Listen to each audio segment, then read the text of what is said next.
Greeting everyone. I hope all of you are doing well.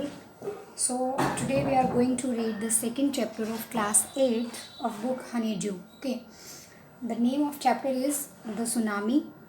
Before we start the chapter, I would like to tell you what is a tsunami. Tsunami क्या होता है? Okay. Most of you know that what is a tsunami. सी में जो कई metre ऊंची जो waves उठती हैं उन्हें हम सुनामी कहते हैं। जो वेव्स जो है वो बाद में काफ़ी डिस्ट्रक्शन, पास के जो एरियाज हैं उनमें बहुत ज़्यादा डिस्ट्रक्शन उन वेव्स की वजह से आ जाता है क्योंकि वो बहुत ही पावरफुल होती हैं। ओके, तो ये जो समुद्र में वेव्स आती है, जो सुनामी आती है, उसका रीज़न क्या होता है? उसका सबसे मेन जो रीज़न है वो ये होता है कि अंडर द सी अगर कोई अर्थक्वेक आ जाए, यानी कि सी के नीचे वाले तल पर अर्थक्वेक अगर आता है तो उसकी वजह से ये बड़ी बड़ी लहरें आ सकती हैं।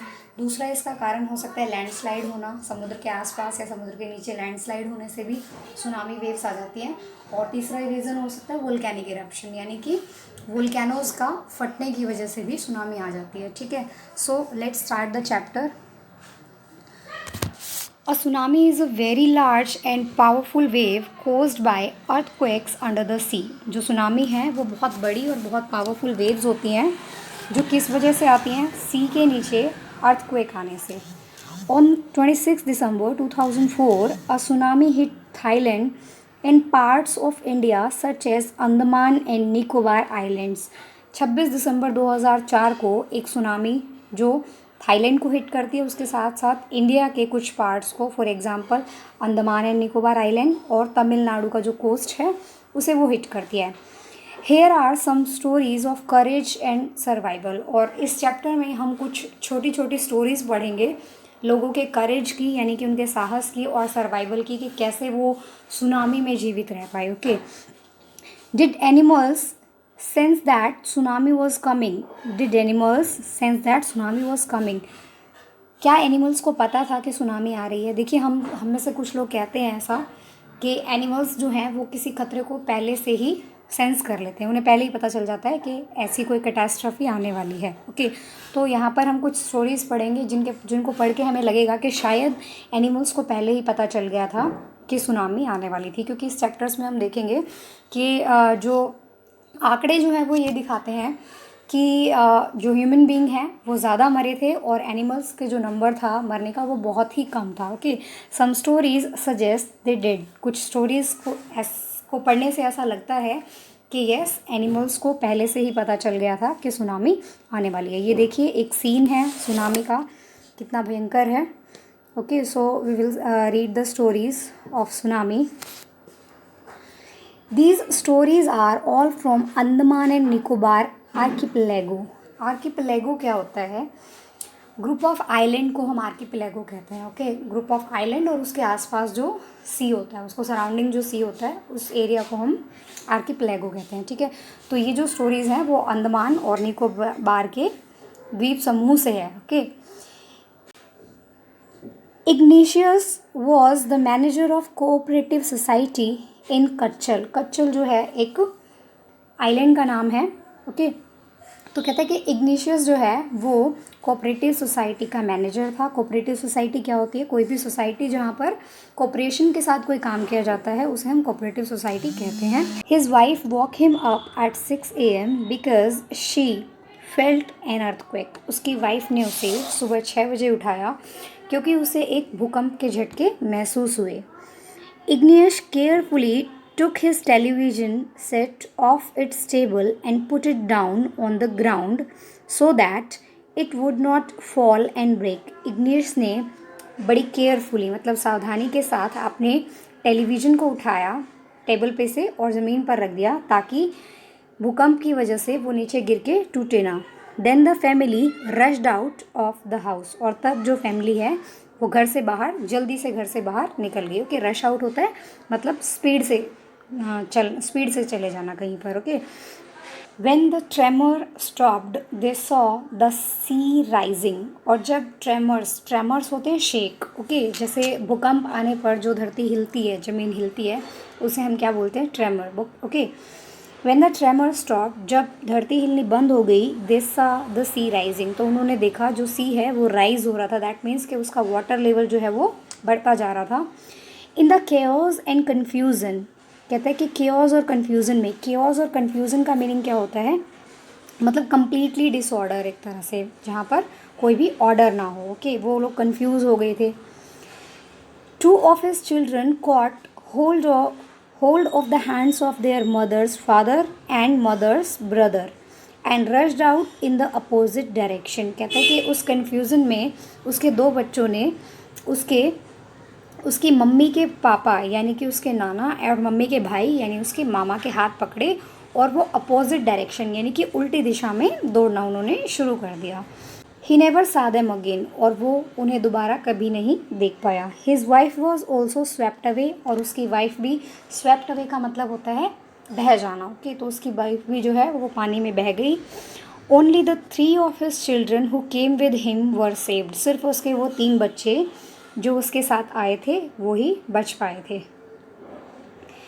Okay, next is C, this is the second story. Okay, मैंने आपको बताया था कि इसमें छोटी छोटी स्टोरीज़ हैं। तो फर्स्ट स्टोरी अभी हमने पढ़ी थी किसके बारे में, इग्निशियस के बारे में। ओके, और the second story is about Sanjeev. Okay, Sanjeev was a policeman. Sanjeev जो है वो एक पुलिसमैन था, serving in the Katchal island, जो कच्चल आइलैंड में सर्व कर रहा था, of the Nicobar group islands. Okay, so Katchal island कहाँ पर है, निकोबार ग्रुप्स में है। Okay, he somehow manage to save himself, उसने किसी तरह से खुद को बचा लिया। His wife and his baby daughter from the waves, किसी तरह से वो अपने आप को, अपनी पत्नी को और अपनी छोटी लड़की को बचा पाया। But then he heard cries for help from the wife of John the guest house cook, लेकिन तब उसने जो है, जो गेस्ट हाउस कुक था जॉन, उसकी वाइफ के चिल्लाने की आवाज़ सुनी जो मदद के लिए चिल्ला रही थी। Sanjeev jumped into the water to rescue her, Sandeep जो है वो वाटर में कूद जाता है उसको बचाने के लिए, पानी में कूद जाता है। But they were both swept away, लेकिन वो दोनों ही जो है पानी के साथ बह जाते हैं। 13-year-old मेघना was swept away along with her parents 77 other people। Okay, 13-year-old मेघना जो कि 13 ईयर्स की है, वो भी जो है बह गई थी पानी में along with her parents, उसके पेरेंट्स के साथ, और 77 और लोगों के साथ। Okay, she spend 2 days floating in the sea, और उसने समुद्र में फ्लोट करते हुए यानी कि तैरते हुए, तैरने का मतलब ये नहीं कि वो खुद तैर रही थी, she was holding a wooden door. Okay, एक वुडन डोर को यानी कि एक लकड़ी के गेट को पकड़ करके वो फ्लोट कर रही थी, उसमें तैर रही थी। Holding on to a wooden door, कहता कि एक वुडन डोर यानी एक लकड़ी के दरवाजे के ऊपर उसने उसको पकड़ा हुआ था और उसकी मदद से वो जो है उसमें फ्लोट कर रही थी यानी तैर रही थी। 11 times शी सा रिलीफ हेलीकॉप्टर्स ओवरहेड, 11 बार उसने अपने ऊपर हेलीकॉप्टर्स, रिलीफ हेलीकॉप्टर्स को देखा। रिलीफ हेलीकॉप्टर्स कौन से होते हैं, जो जब भी कोई कैटास्ट्रफी आती है, कोई भी विपदा आती है, तो जो गवर्नमेंट जो है वो हेलीकॉप्टर्स की मदद से वहाँ लोगों की मदद करती है, उन्हें रेस्क्यू करती है या फिर उन्हें फूड वगैरह प्रोवाइड कराती है। बट दे डिड नॉट सी हर, कहते कि 11 बार उसने जो है रिलीफ हेलीकॉप्टर्स को देखा, लेकिन हेलीकॉप्टर्स ने उसे नहीं देखा, क्योंकि एक हाइट पर वो होते हैं तो हो सकता है वो उसे ना देख पाए हों। She was brought to the shore by a wave, वो जो है शोर तक यानी कि किनारे तक एक वेव की वजह से, एक पानी की लहर की वजह से वो वापस बहकर एक किनारे तक आ गई थी। And was found walking on the sea shore in a days, और उसे जो है शी शोर पर यानी कि समुद्र के किनारे चलते हुए देखा गया था। And she was in a days मतलब कि वो बहुत ही डरी हुई थी। Okay, Almaz Javed was 10 year old, Almaz Javed जो है वो 10 year old थी। She was a student of caramel convent in port Blair, और वो जो है पोर्ट ब्लेयर में एक स्कूल है कैरमल कॉन्वेंट, वहाँ की स्टूडेंट थी। Where her father had petrol pump, जहाँ पर उसके फादर का पेट्रोल पम्प था। Her mother Rahila's home was in Nancowry island, और उसकी मदर जिनका नाम रोहिला है उनका घर नानकोवरी आइलैंड में था। The family had gone there to celebrate Christmas, और जो फैमिली है वो वहाँ क्रिसमस सेलिब्रेट करने के लिए गई हुई थी। When the टर्मर्स came early in the morning, जब सुबह जल्दी, टर्मर मैं आपको पहले भी बता चुकी हूँ कि टर्मर का मीनिंग होता है शेक होना, ओके, हिलना। तो जब सुबह भूकंप आया जिसकी वजह से जो अर्थ है वो हिल रही थी। द फैमिली वो स्लीपिंग, तो फैमिली जो है वो सो रही थी, दैट मीन्स उनका परिवार सो रहा था।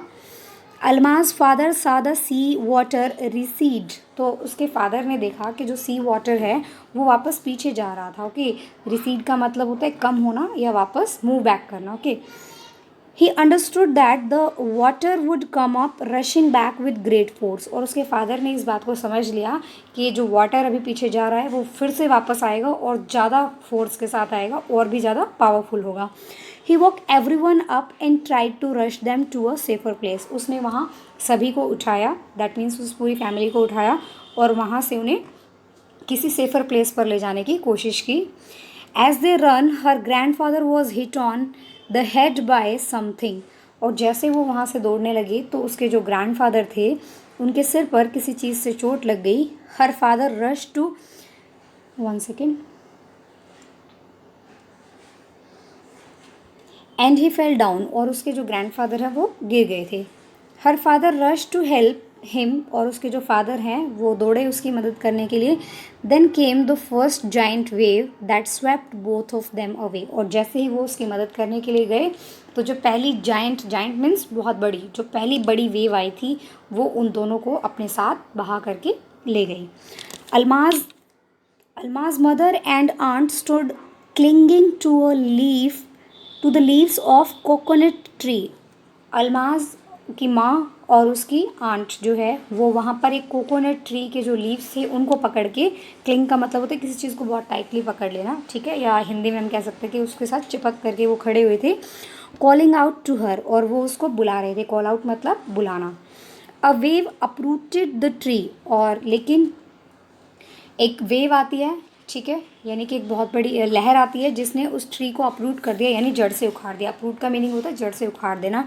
And they too were washed away, और इसके साथ साथ वो भी वहाँ से वॉश अवे हो गए, दैट मीन्स कि वो भी पानी के साथ ही चले गए क्योंकि वो पेड़ जो है वो अप्रूट हो गया था। Almaz saw a log of wood floating, Almaz जो है उसने एक लॉग ऑफ वुड देखा। लॉग आप जानते हैं कि जैसे जो पेड़ होता है उसका निचला जो हिस्सा होता है जिसे हम तना बोलते हैं, उसको अगर काट दिया जाए तो उसे हम लॉग ऑफ वुड बोलते हैं। तो उसने एक ऐसा लॉग ऑफ वुड देखा जो फ्लोट कर रहा था यानी तैर रहा था।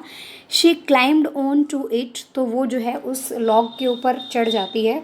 देन शी फेंटेड, और उसके बाद वो बेहोश हो गई। व्हेन शी वॉक अप, और जब वो जागी, she was in a hospital she was a hospital in Katchal, तो वो जो है she was in a hospital in Kamorta, तो वो जो है कमोरता के एक हॉस्पिटल में थी। From there she was brought to Port Blair, और उसके बाद वहाँ से उसे वापस पोर्ट ब्लेयर लाया जाता है। The little girl does not want to talk about the incident with anyone, और ये छोटी लड़की जो है इस घटना के बारे में किसी से भी बात नहीं करना चाहती थी। She was traumatized, because she was traumatized, वो बहुत ही ज़्यादा शॉक में थी, बहुत डरी हुई थी, बहुत परेशान थी, इसलिए वो किसी से इस बारे में बात नहीं करना चाहती थी। Okay, now let's do its comprehension. Say whether the following are true or false, हमें बताना है कि ये सब जो हैं नीचे कुछ स्टेटमेंट्स दी हुई हैं वो ट्रू हैं या फॉल्स हैं। First is Ignatius lost his wife, 2 children, his father-in-law and his brother-in-law in the tsunami. Yes, this is true. Igneous जो है उसकी वाइफ, उसके बच्चे, उसके फादर इन लॉ और उसके ब्रदर इन लॉ जो है वो सुनामी में उससे बिछड़ गए थे। लॉस्ट मतलब कि वो मर गए थे, ठीक है। Sanjeev made it to safety after tsunami, क्या संजीव जो है ये ट्रू है आपका, फर्स्ट जो है ये ट्रू है हमारा, this is true. Okay, Sanjeev made it to safety after the tsunami, Sanjeev जो है क्या वो सेफ था सुनामी के बाद? नो, दिस इज़ फॉल्स, क्योंकि वो जब उस कुक की वाइफ को बचाने के लिए गया था तो वो दोनों भी पानी के साथ बह गए थे, so he was not safe. Okay, next is मेघना was saved by a relief helicopter, क्या मेघना को एक रिलीफ हेलीकॉप्टर ने बचाया था? दिस इज़ ऑल्सो फॉल्स, ये फॉल्स है क्योंकि जो हेलीकॉप्टर है वो उसको देख नहीं पाया था। मेघना जो है वो एक वेव की वजह से वापस किनारे पर आ पाई थी। Next is Almaz father realize that tsunami was going to hit island, yes this is true. Almaz के जो फादर है उन्होंने जब देखा था कि वाटर पीछे जा रहा है, लेकिन फिर भी उन्होंने इस बात का अंदाज़ा लगा लिया था कि वाटर अब दोबारा से बहुत ज़्यादा फोर्स के साथ आएगा, और तो उन्होंने ये चीज़ पहले ही उनको लग गया, रियलाइज़ हो गई थी कि सुनामी आ सकती है। Next is her mother and aunts were washed away with the tree that they were holding on it. This is also true, क्योंकि हमने पढ़ा था कि वेव आती है और वो जो ट्री है वो अपरूट हो जाता है। Okay, so this is all for today. We will do the second part in next video. Bye, take care everyone.